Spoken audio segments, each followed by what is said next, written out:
सैलानी बंदर। मुंशी प्रेमचंद की कहानी। जीवनदास नाम का एक गरीब मदारी अपने बंदर मन्नू को नचाकर अपनी जीविका चलाया करता था। वह और उसकी स्त्री बुधिया दोनों मन्नू को बहुत प्यार करते थे। उनके कोई संतान न थी। मन्नू ही उनके स्नेह और प्रेम का पात्र था। दोनों उसे अपने साथ खिलाते और अपने साथ सुलाते थे। उनकी दृष्टि में मन्नू से अधिक प्रिय वस्तु न थी। जीवनदास उसके लिए एक गेंद लाया था। मन्नू आंगन में गेंद खेला करता था। उसके भोजन करने को एक मिट्टी का प्याला था, ओढ़ने को कंबल का एक टुकड़ा, सोने को एक बोरिया और उचकने के लिए छप्पर में एक रस्सी। मन्नू इन वस्तुओं पर जान देता था। जब तक उसके प्याले में कोई चीज न रख दी जाए वह भोजन न करता था।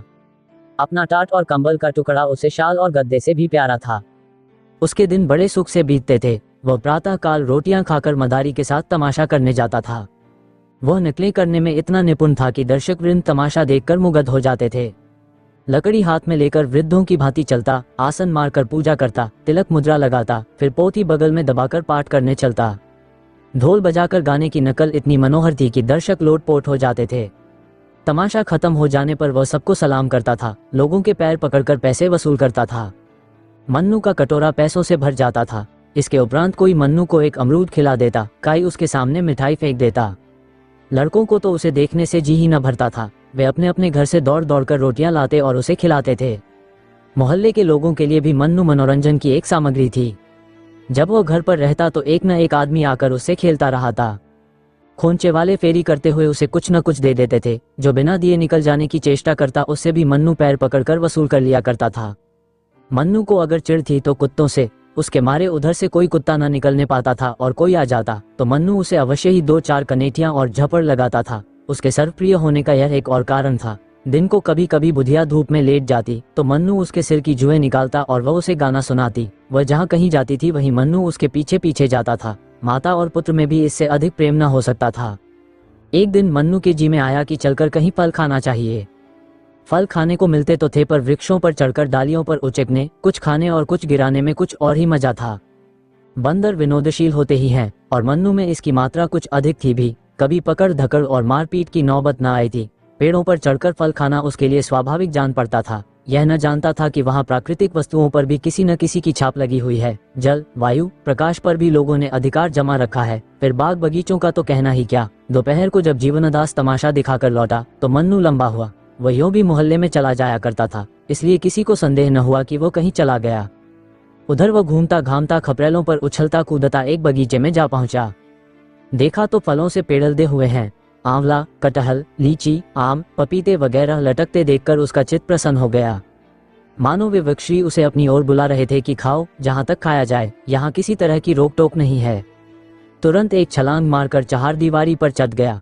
दूसरी छलांग में पेड़ों पर जा पहुंचा। कुछ आम खाए, कुछ लीचियां खाईं। खुशी हो होकर गुठलियां इधर उधर फेंकना शुरू किया। फिर सबसे ऊंची डाल पर जा पहुंचा और डालियों को हिलाने लगा। पके आम जमीन पर बिछ गए। खड़खड़ाहट हुई तो माली दोपहर की नींद से चौंका और मन्नू को देखते ही उसे पत्थरों से मारने लगा। पर या तो पत्थर उसके पास तक पहुंचते ही न थे या वह सिर और शरीर हिलाकर पत्थरों को बचा जाता था। बीच बीच में बागबान को दांत निकालकर डराता भी था।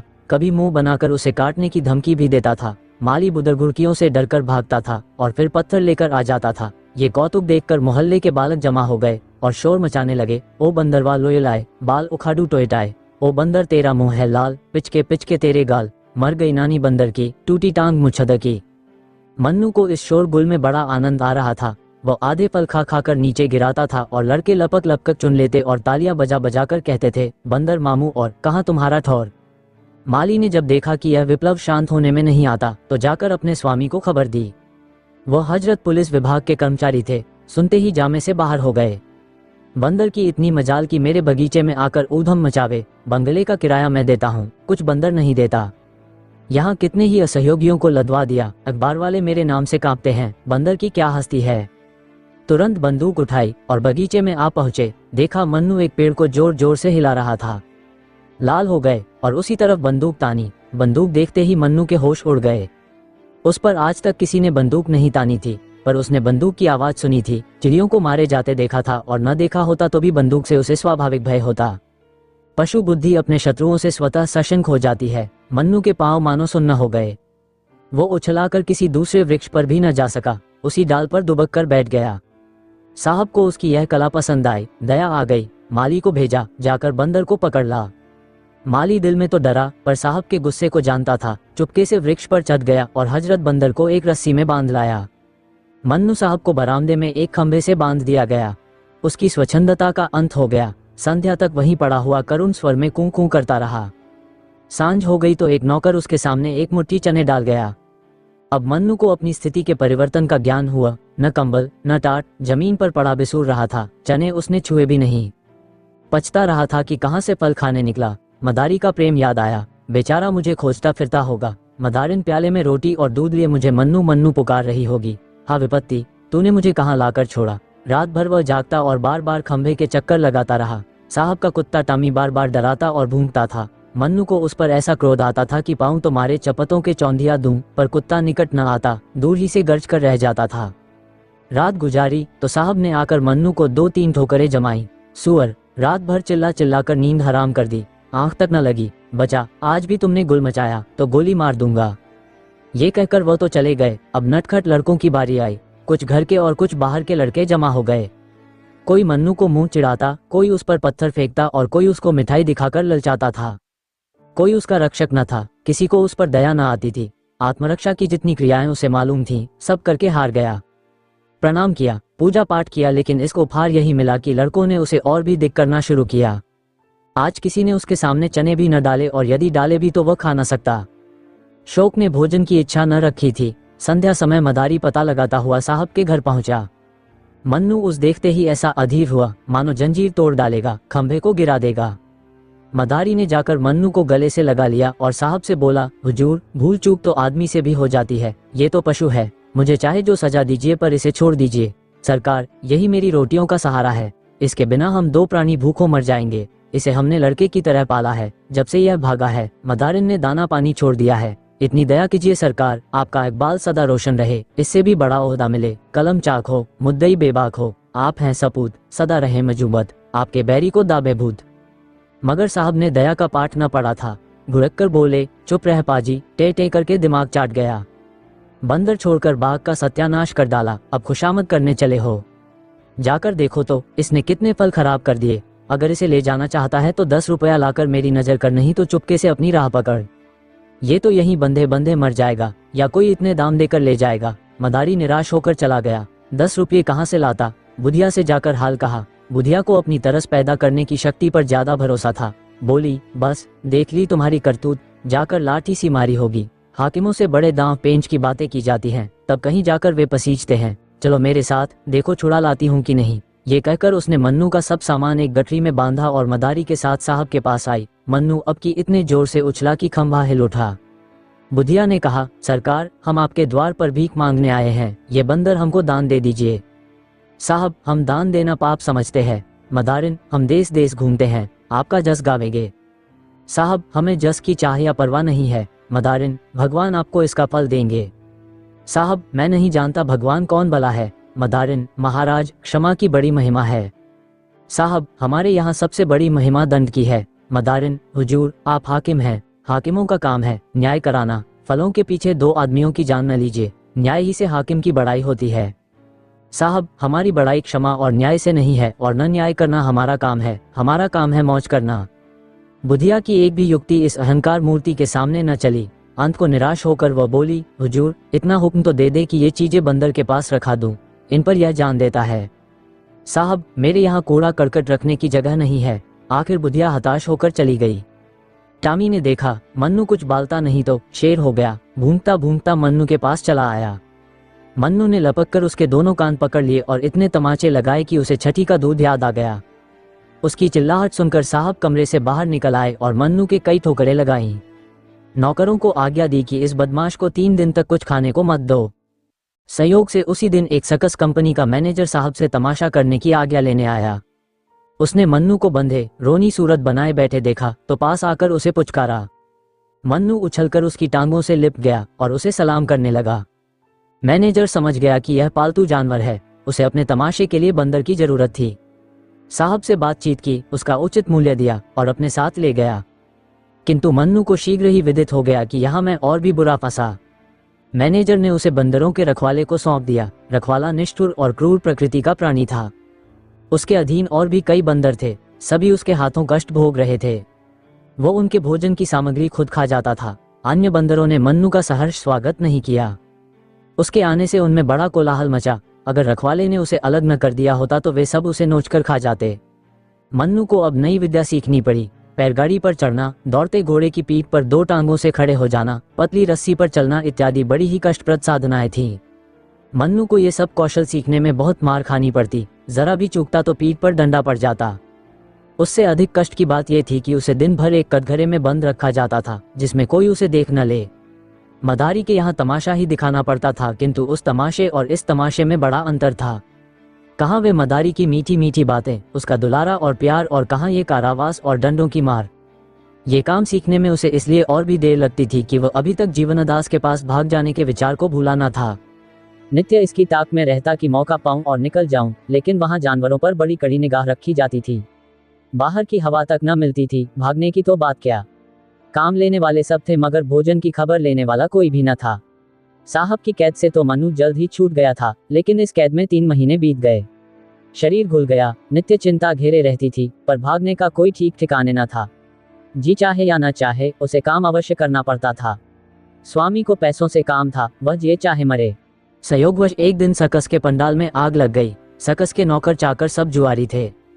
दिन भर जुआ खेलते, शराब पीते और लड़ाई झगड़ा करते थे। इन्हीं झंझटों में एक एक गैस की नली फट गई। हाहाकार मच गया। दर्शक वृंद जान लेकर भागे। कंपनी के कर्मचारी अपनी चीजें निकालने लगे। पशुओं की किसी का खबर न रही। सर्कस में बड़े बड़े भयंकर जीव जंतु तमाशा करते थे। 2 शेर, कई चीते, एक हाथी, एक रीछ था। कुत्तों, घोड़ों तथा बंदरों की संख्या तो इससे कहीं अधिक थी। कंपनी धन कमाने के लिए अपने नौकरों की जान को कोई चीज नहीं समझती थी। ये सब के सब जीव इस समय तमाशे के लिए खोले गए थे।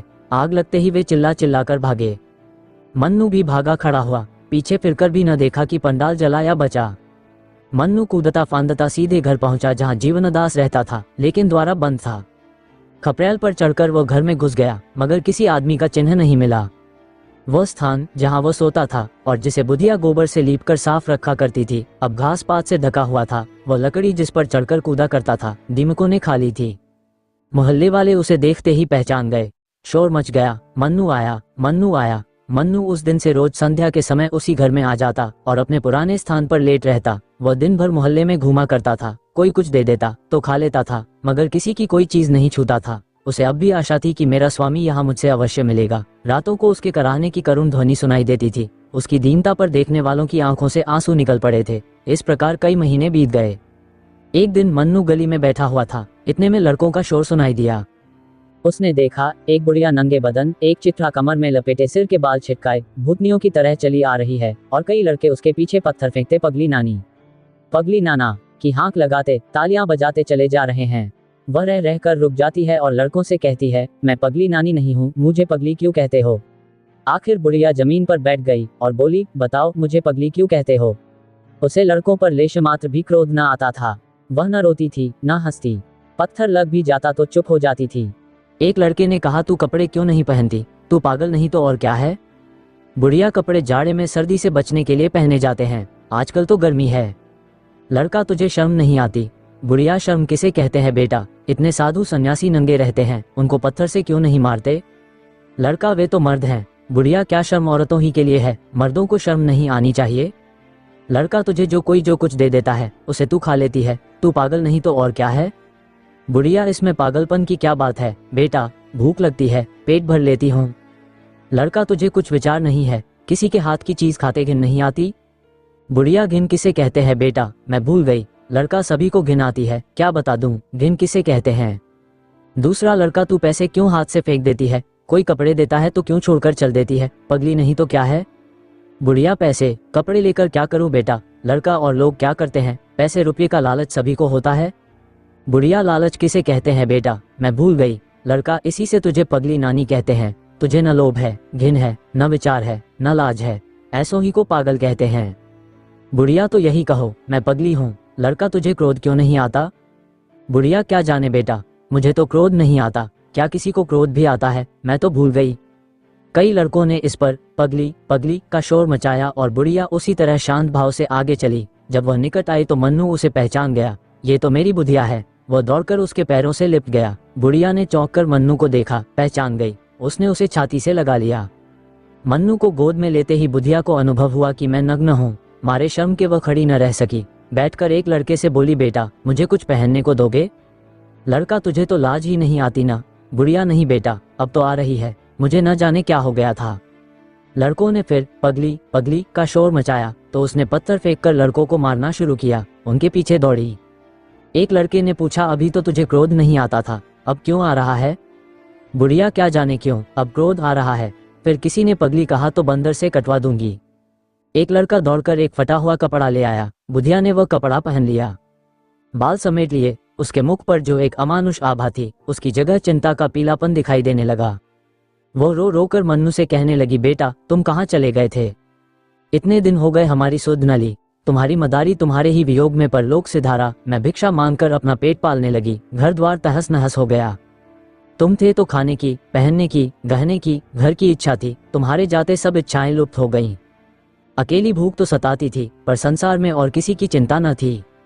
तुम्हारा मदारी मरा, पर आंखों में आंसू न आए। वह खाट पर पड़ा कराहता था और मेरा कलेजा ऐसा पत्थर का हो गया था कि उसकी दवा दारू की कौन कहे, उसके पास खड़ी तक न होती थी। सोचती थी, यह मेरा कौन है? अब आज वे सब बातें और अपनी वह दशा याद आती है तो यही कहना पड़ता है कि मैं सचमुच पगली हो गई थी और लड़कों का मुझे पगली नानी कहकर चिढ़ाना ठीक ही था। ये कहकर बुधिया मन्नू को लिए हुए शहर के बाहर एक बाग में गई, जहां वह एक पेड़ के नीचे रहती थी। वहां थोड़ी सी पुआल हुई थी, इसके सिवा मनुष्य के बसेरे का और कोई चिन्ह न था।